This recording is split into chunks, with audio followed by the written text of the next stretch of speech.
Le verbe être, the verb to be. Bonjour les amis étudiants du français. Today we're going to learn about être, the verb to be. So let's start with the present tense, le présent. Je suis, I am. Par exemple, je suis malade, I am sick. Je ne suis pas fatigué, I am not tired. Next is tu es.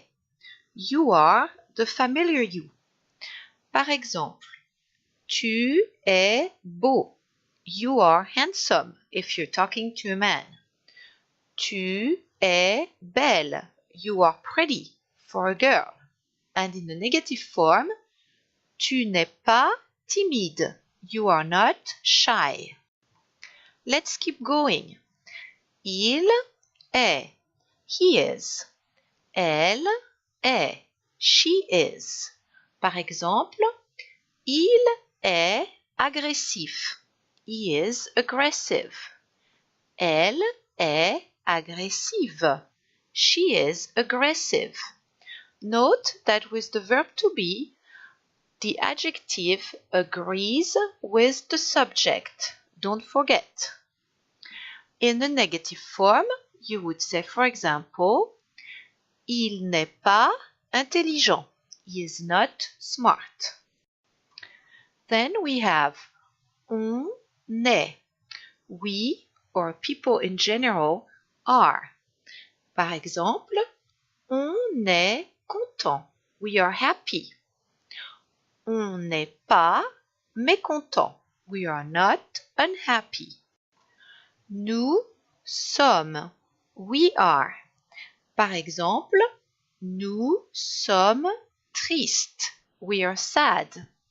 Again, remember the adjective agrees in number and gender with the subject. Therefore, we put an S with nous sommes. In the negative form, nous ne sommes pas français. We are not French. Next, vous êtes. You are the polite or plural form of you. Par exemple, vous êtes patient. You are patient. Vous n'êtes pas impatient. You are not impatient. And finally, ils or elles sont. They are. Par exemple, ils sont fâchés. They are mad. Elles sont fâchées. They are mad, the feminine form. In the negative form, ils ne sont pas détendus.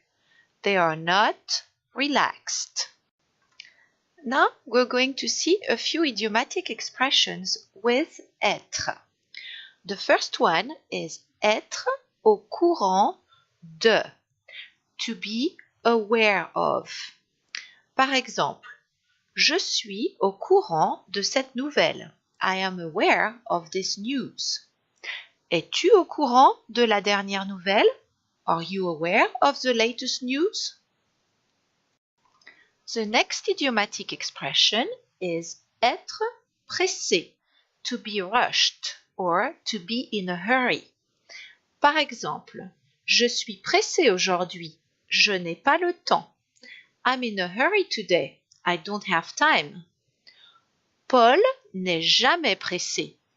Paul is never in a hurry. The next idiomatic expression we'll discover today is être sous le charme de. To be under the spell of. Par exemple, cet homme est fascinant. Je suis complètement sous son charme. This man is fascinating. I'm completely under his spell. The last idiomatic expression we'll discuss today is ne pas être dans son assiette. If you translate this literally, it means not to be in your plate, which makes no sense. However, thanks to Montaigne, a French philosopher from the 16th century, we are using the word plate differently.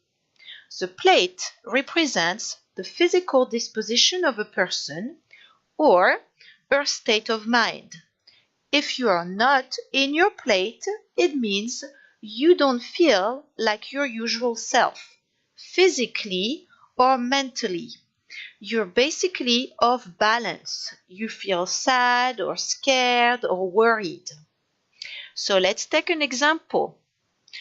Je ne me sens pas bien aujourd'hui. Je ne suis pas dans mon assiette. I don't feel well today. I don't feel like myself.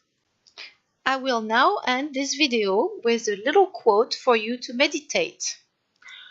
Le père, quand il n'était pas dans son assiette, c'est qu'il était dans son verre.